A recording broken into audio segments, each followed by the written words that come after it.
نماز وہ پڑھو جو قبول ہو جائے، اور نماز قبول وہ ہوگی جو سنت کے مطابق ہوگی، جو رسول اللہ صلی اللہ علیہ وسلم نے پڑھی. صلو کما رأیتمونی اصلی، صحیح بخاری کی روایت ہے، نماز اس طرح پڑھو جس طرح مجھے پڑھتے دیکھا ہے. اور صحیح بخاری کی روایت ہے کان اذا قام الى الصلاة کبر، جب نماز کے لیے اللہ اکبر اللہ کے رسول صلی اللہ علیہ وسلم کھڑا ہونا چاہتے تو کہتے اللہ اکبر ورفع یدیہ حذو منکبیہ، اور اپنے دونوں مبارک ہاتھوں کو اپنے کندھوں کے برابر لے آتے.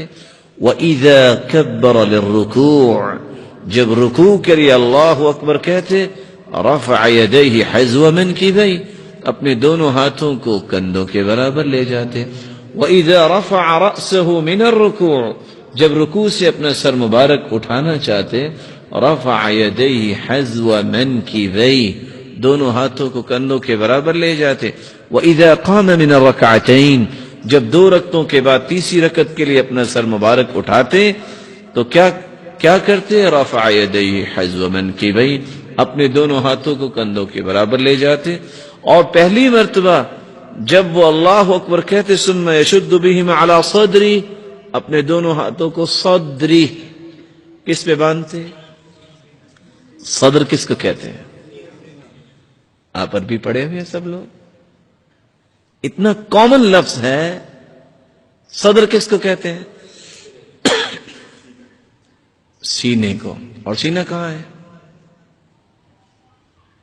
ہاتھ کے اشارے سے اس کو بیان بھی تو کیا جا سکتا ہے نا. سینہ کس کو کہتے ہیں؟ آج کل چونکہ خاصے ملٹی پرپز آگے ہیں، ہو سکتا ہے کہ کوئی کسی کا سینہ نیچے بھی چلا گیا ہو سکتا ہے نا. ایک شخص زندگی نماز پڑھتا ہے، اس نے رسول اللہ صلی اللہ علیہ وسلم کے طریقے کے مطابق نماز نہیں پڑھی. اور سلسلہ صحیحہ کی روایت غور سے سنیے گا. ان الرجل لیصلی 60 سنہ، ایک انسان 60 سال نماز پڑھتا ہے.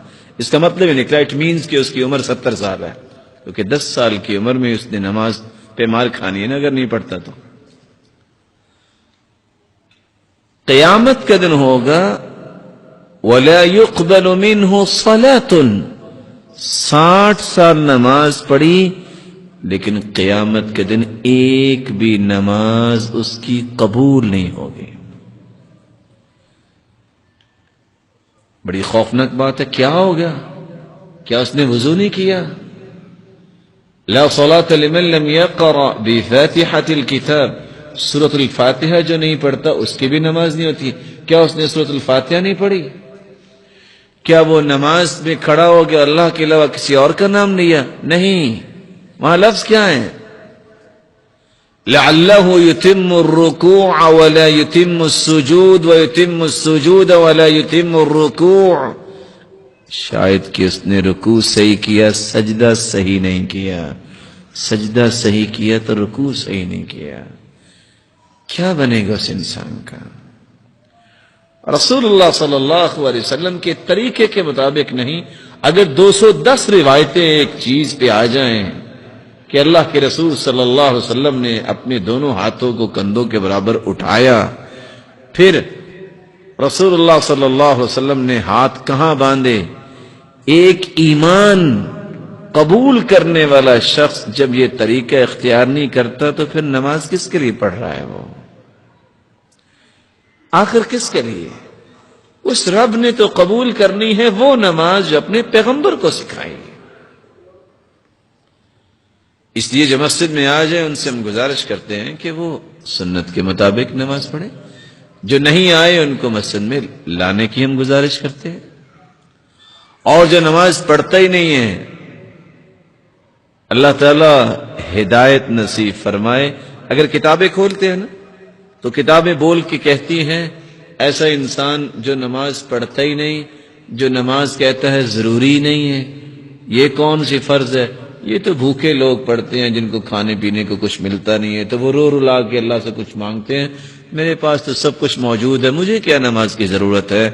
تو کتابیں بول کے کہتی ہیں من ترک الصلاة متعمدا فقد کفر، جو معاند ہیں، کہتے ہیں نماز ہے ہی نہیں، ضرورت ہی نہیں، تو کافر ہو جاتا ہے. اور ایسا انسان اگر بغیر توبہ کے مر جائے تو ایسے انسان کے بارے میں کتابیں کیا کہتی ہیں؟ لا یغسل، اس کا غسل کی ضرورت نہیں ہے. ولا یکفن، اس کو کفن کی بھی ضرورت نہیں ہے. ولا یصلی علیہ، اس کا جنازہ پڑھنے کی بھی ضرورت نہیں ہے. ولا یدعى له بالمغفرہ، اس کے بخشش کی دعا کی بھی ضرورت نہیں ہے. ولا يدفن في مقابر المسلمین، مسلمانوں کے قبرستان میں بھی اس کو دفن کرنے کی ضرورت نہیں ہے. اور رسول اللہ صلی اللہ علیہ وسلم نے فرمایا من صلى العشاء في جماعة كان كقيام نصف ليلة ومن صلى العشاء والفجر في جماعة كان كقيام ليلة. آسانی اتنی ہے، عشاء کی نماز کوئی باجماعت پڑھ لے، آدھی رات کی تہجد اس کے نامہ اعمال میں لکھ دی جاتی ہے، اور جو صبح کی نماز پڑھ لے اس کو اجر و ثواب تہجد کا بھی مل جاتا ہے. اور دین نے اتنی خوبصورت یہ بات بیان کی ہے. رسول اللہ صلی اللہ علیہ وسلم نے فرمایا من اتى فراشه وهو ينوي ان يقوم يصلي من الليل فغلبت عيناه حتى اصبح كتب له ما نوى وكان نومه صدقة عليه من ربه عز وجل.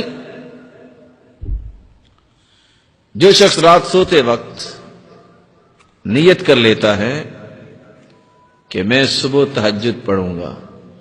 انسان اگر نیت یہ کرتا ہے اے مالک الملک مجھے توفیق عطا فرما، رات کی تاریکی میں تیرے سامنے کھڑے ہونے کی لذتیں کچھ عجیب ہیں، اے اللہ یہ لذت مجھے بھی عطا کر دے، اور تہجد کے وقت مجھے اپنے سامنے کھڑا ہونے کی توفیق دے دے. انسان سو گیا، وضو کیا، اذکار کیے اور سو گیا. فغلبت عیناہ حتی اصبح، نیند کا اتنا غلبہ ہوا صبح کی اذان ہوگی اور پتہ ہی نہیں چلا. اللہ رب العزت فرشتوں سے کہتے ہیں نا قیدت عبدی بقید من قیودی، سلایا تو میں نے ہے، یہ نیت کر کے سویا تھا نا. جو اس نے نیت کی، اس نے تہجد پڑھی ہے یا نہیں پڑھی، اس کے نامہ اعمال میں تہجد لکھ دو.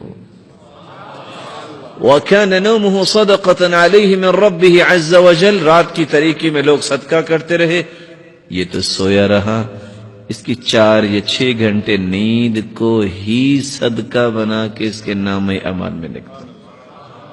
اللہ وہ بھی ضائع نہیں کرتا. وَمَنْ صَلَّى الْفَجْرَ فِي جَمَاعَةٍ فَهُوَ فِي ذِمَّةِ اللَّهِ فَلَا تُغْفِرُ ذِمَّةَ اللَّهِ. جو فجر کی نماز با جماعت پڑھتا ہے وہ اللہ کی امانت و ضمانت میں چلا جاتا ہے. لوگوں اپنے ہاتھوں سے اپنے خود بخود اللہ کی ضمانت کو نہ توڑا کرو، فجر کی نماز با جماعت پڑھا کرو. ومن صلى الفجر في جماعة ثم قعد يذكر الله عز وجل حتى تطلع الشمس ثم صلى ركعتين كانت له كأجر حجة وعمرة تامة.